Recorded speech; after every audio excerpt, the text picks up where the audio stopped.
Captain Jack Murphy was having a perfectly normal Thursday morning, right up until the aliens showed up and ruined his coffee break. He'd just settled into his favorite chair at Pete's Diner, newspaper spread out before him like a proper analog dinosaur, when every phone in the place started screeching with emergency alerts. "This is not a test," the message read.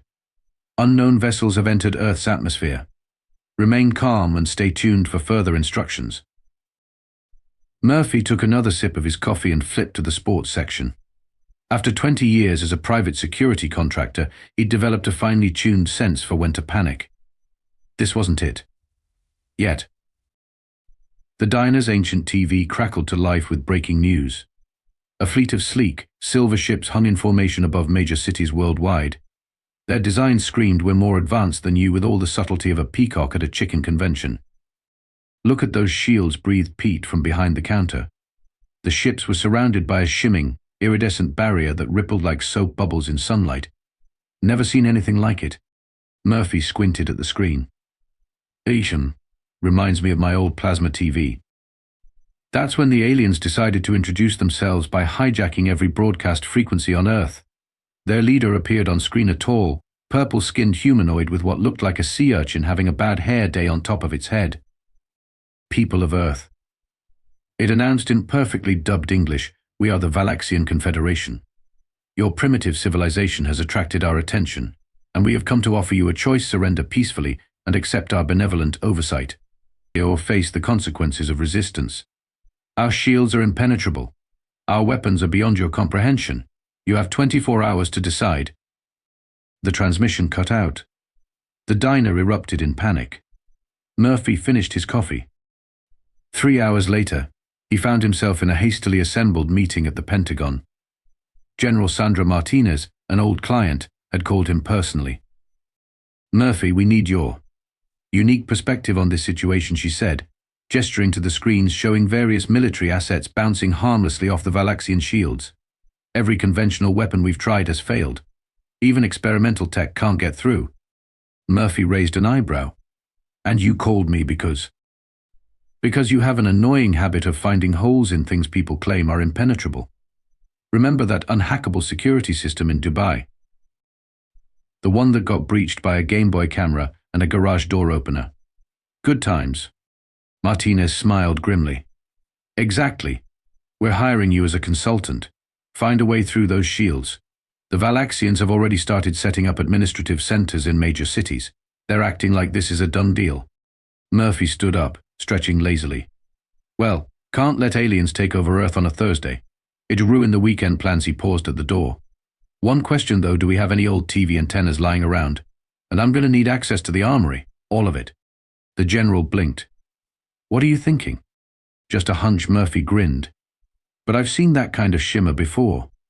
Now, about that armory access."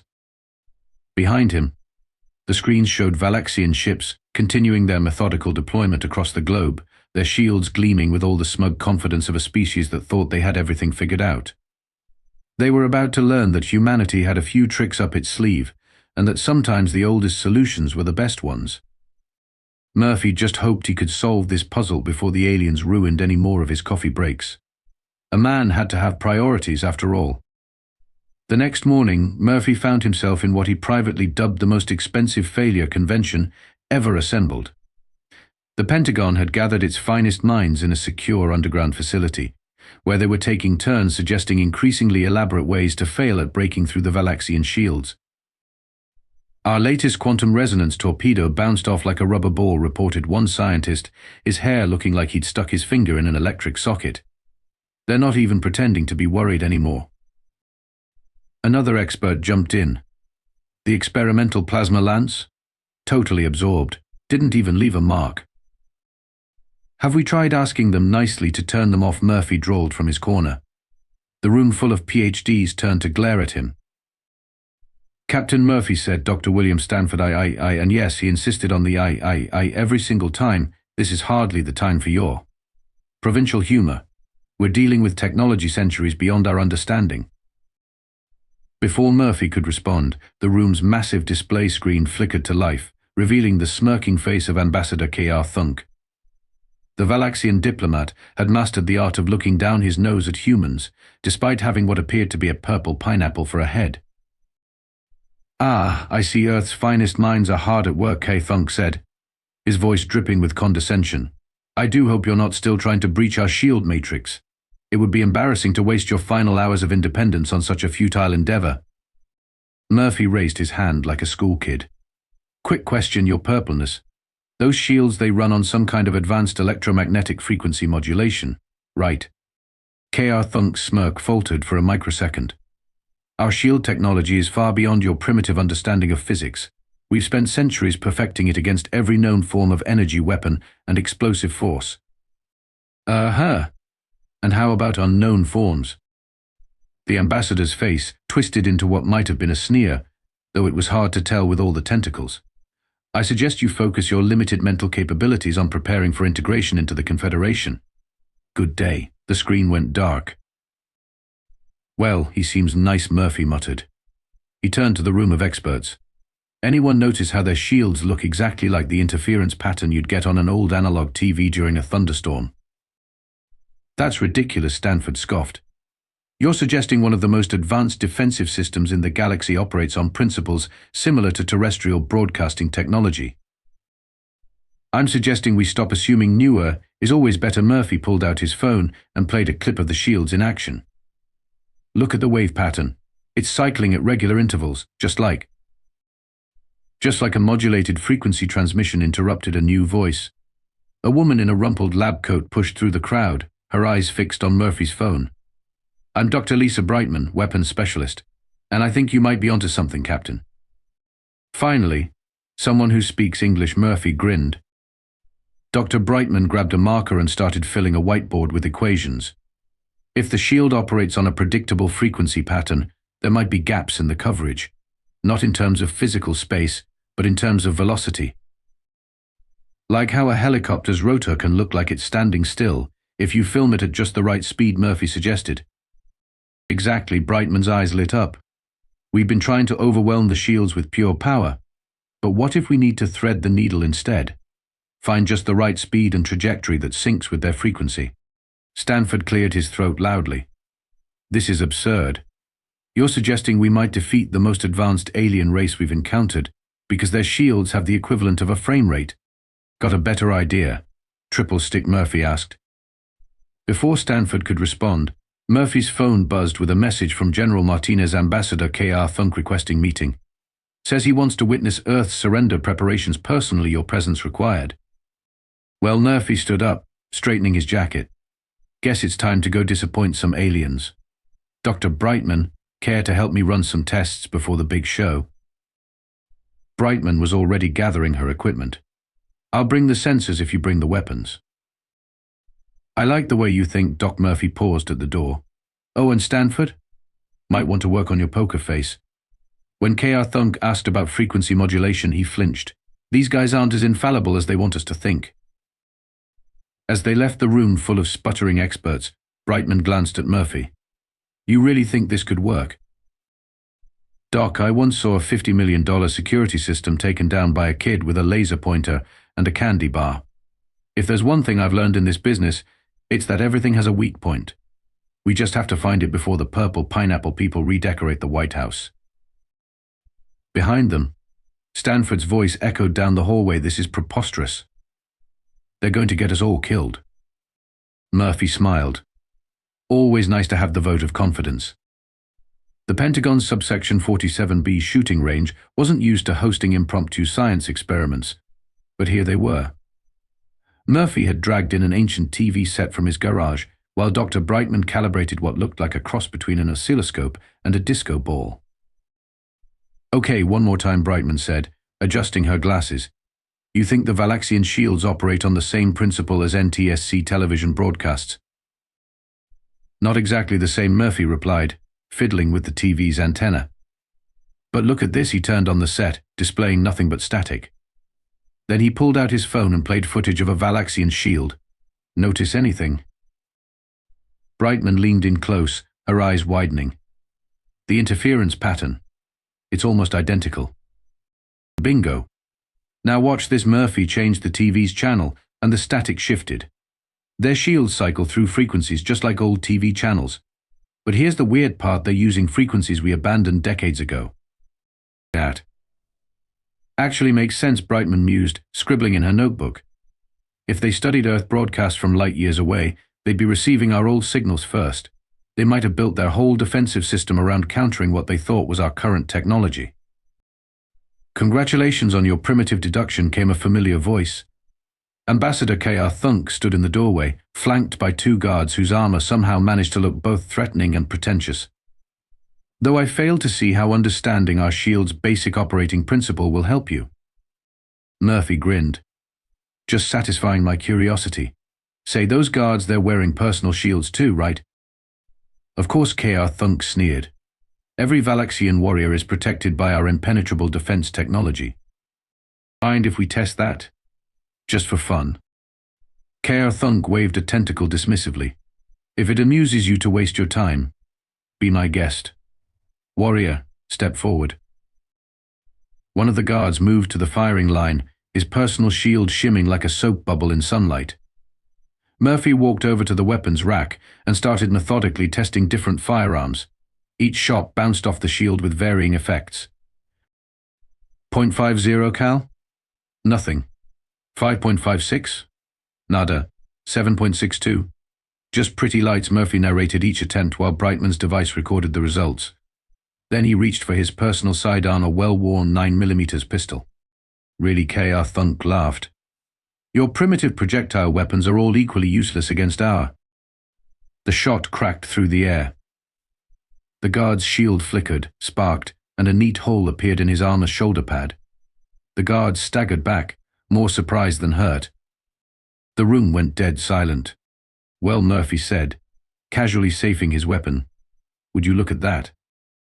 K.R. Thunk's face had turned a shade of purple previously unknown to human color theory. Impossible. Brightman was practically bouncing with excitement. The velocity. A 9mm round travels at approximately 350 meters per second, which matches perfectly with the gap in their shield's frequency cycle. It's like throwing a rock through a fan blade, Murphy finished. Time it right, and it slips right through. This is an outrage, K.R. Thunk sputtered.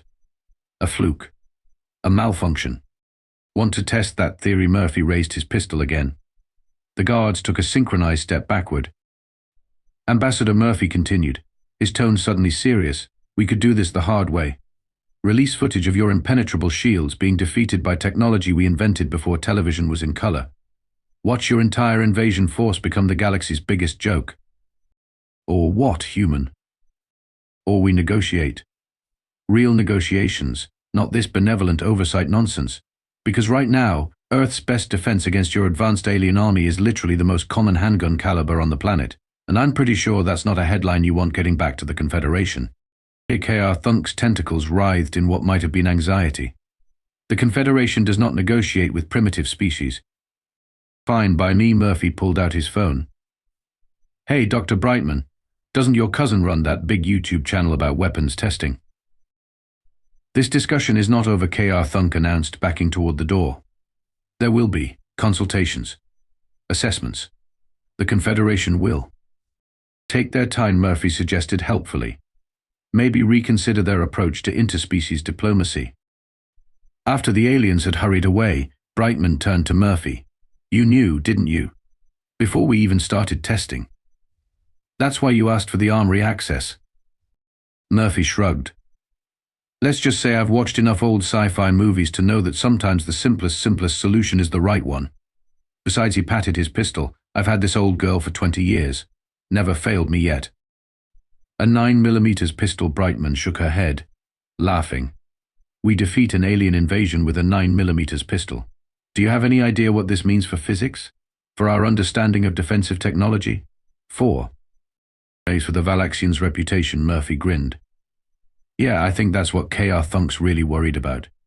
Now, want to help me load up some test ammunition? I've got a feeling our purple friends might need one more demonstration before they take the hint. You're enjoying this way too much, Brightman observed. Doc, I just discovered that the most advanced alien race we've ever met can be defeated by the same gun I keep in my bedside table. I am enjoying this exactly the right amount. somewhere above them.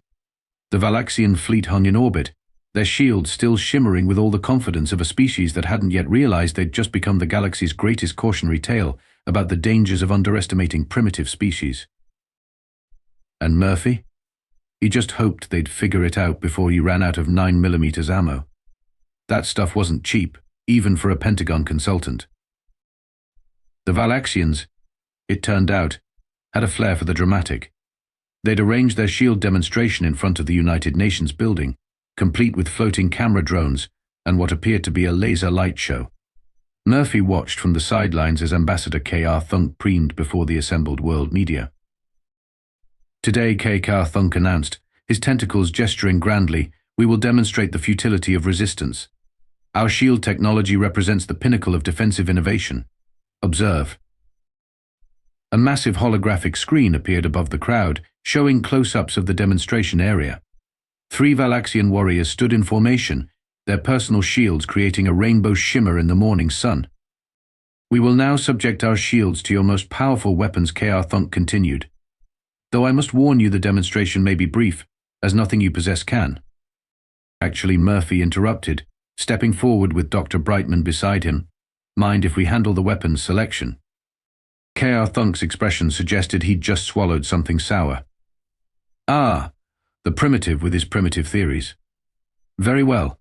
Perhaps a public demonstration of your failure will finally convince you of our superiority." "Wouldn't miss it for the world," Murphy grinned. He turned to the crowd of journalists. "Folks, you might want to record this. Pretty sure it's going to go viral."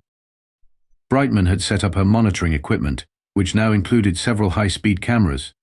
"Ready when you are, Captain." Murphy walked to the designated firing position, making a show of inspecting the distance. "You know, Ambassador, there's still time to discuss this privately."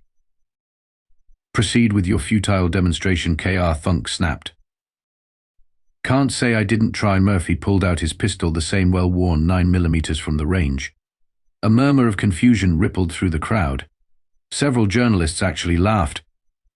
"That's it," someone shouted. "A handgun against alien shields." "Sometimes the old ways are the best ways," Murphy called back. He raised the pistol, taking careful aim at the center warrior's shield. "Hey, Ambassador, remember what I said about headlines?" K.R. Thunk's face suddenly shifted from smug to alarmed. "Wait." The shot cracked across the plaza. The warrior's shield flickered, sparked, and a neat hole appeared in his ceremonial chest plate. He looked down at it in shock, then did what any self-respecting alien warrior would do. He shrieked and ran behind a potted plant. The crowd went silent. Then chaos erupted. "Did that just it went right through the shields. Failed someone get a close-up." The holographic screen helpfully displayed Brightman's high-speed footage, showing the 9mm round slipping through the shield like it wasn't even there. The remaining warriors began backing away, holding their shields up like they were suddenly made of tissue paper. "This is impossible," K.R. Thunk shouted, his tentacles writhing in agitation. "This is a trick, a deception." "Want me to try again?" Murphy offered helpfully. "I've got plenty of ammo." The warriors took another synchronized step backward. "The shield matrix is operating perfectly," K.R. Thunk insisted to the cameras. "This is merely a catastrophic design flaw," Brightman suggested, reviewing her readings. "A fundamental misunderstanding of basic defense principles." "Oh, this is fascinating. The shield actually creates a periodic window of vulnerability due to its frequency cycling. It's like they designed the perfect defense against everything except the most common handgun caliber on Earth." One of the news drones zoomed in on K.R. Thunk's face, capturing what would soon become the galaxy's most shared reaction GIF. "Would anyone else like to test the shields?" Murphy asked the crowd. "I'm sure the Valaxian warriors would be happy to demonstrate their superior technology for any other law enforcement officers present. Anyone carrying a standard-issue sidearm?" The warriors broke formation and ran. "Wait," K.R. Thunk called after them. "Warriors of the Confederation do not retreat. We do not. Is that CNN? Stop filming. This is not authorized coverage." Brightman was practically giddy with excitement. "The implications for physics are revolutionary. We'll need to publish immediately." Though she paused, "I suppose alien shields defeated by handgun might not be the most diplomatic paper title." "Might I suggest," Murphy said, A study in frequency-based defense systems and their vulnerabilities to kinetic energy weapons sounds more scientific. Since when do you know how to write academic titles? I read, Doc. Usually during coffee breaks that don't get interrupted by alien invasions. K.R. Thunk had given up on damage control and was now arguing with someone through a holographic communicator. Based on his expression and rapidly darkening skin tone, the conversation wasn't going well. Murphy saved his weapon and walked over to the ambassador. So, about those negotiations. The Confederation, K.R. Thunk said stiffly, may have been hasty in its assessment of Earth's technological status. You don't say. Perhaps. Perhaps there is room for discussion about a more equitable relationship between our species. Sounds reasonable, Murphy nodded. Though you might want to update your shields first. I hear 9mm is pretty easy to come by around here. As the media frenzy continued, and Dr. Brightman's sensors gathered enough data to fuel a dozen PhD theses, Murphy couldn't help but smile. Somewhere in the cosmos, he was pretty sure, there was an alien engineer having a very bad day explaining how they'd overlooked something as simple as a pistol round. Sometimes the universe had a sense of humor after all. It took exactly 6 hours for 9mm vs Aliens to become the most watched video in YouTube history.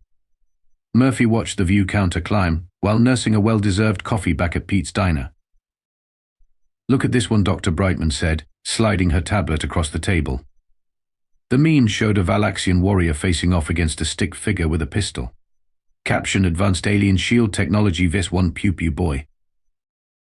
The internet works fast, Murphy chuckled. Though I think my favorite is still the one with K.R. Thunk's face photoshopped onto the "This is fine dog." Above them, the diner's TV showed live footage of the Valaxian fleet making what they insisted was a strategic repositioning, but looked suspiciously like a retreat. Their official statement claimed they needed to recalibrate their approach to diplomatic relations with Earth. Translation: they're going to redesign their entire shield system, Brightman grinned. My paper on the frequency vulnerability is already breaking download records. 3 universities have offered me department chairs.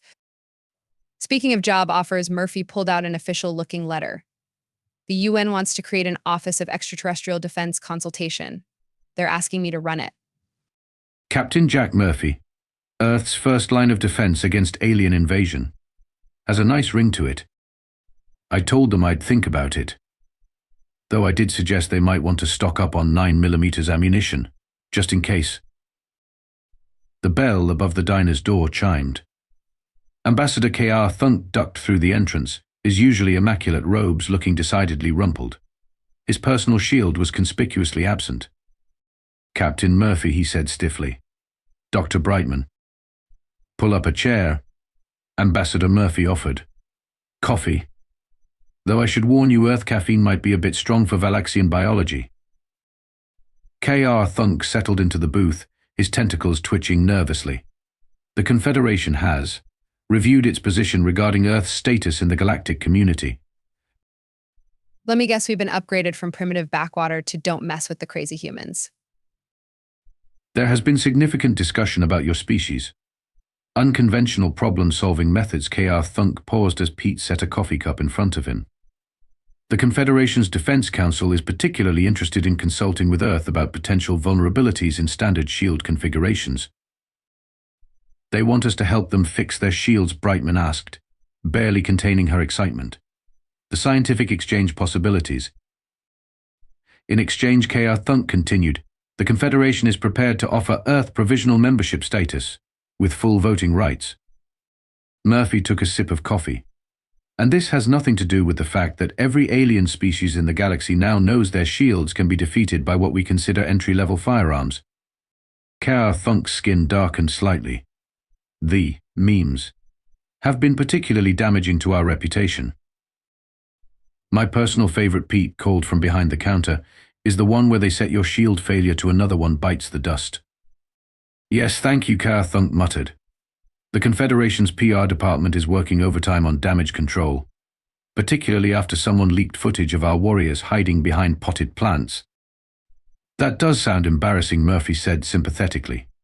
Almost as embarrassing as trying to invade a planet without properly researching their weapons technology first. K.R. Thunk's tentacles drooped.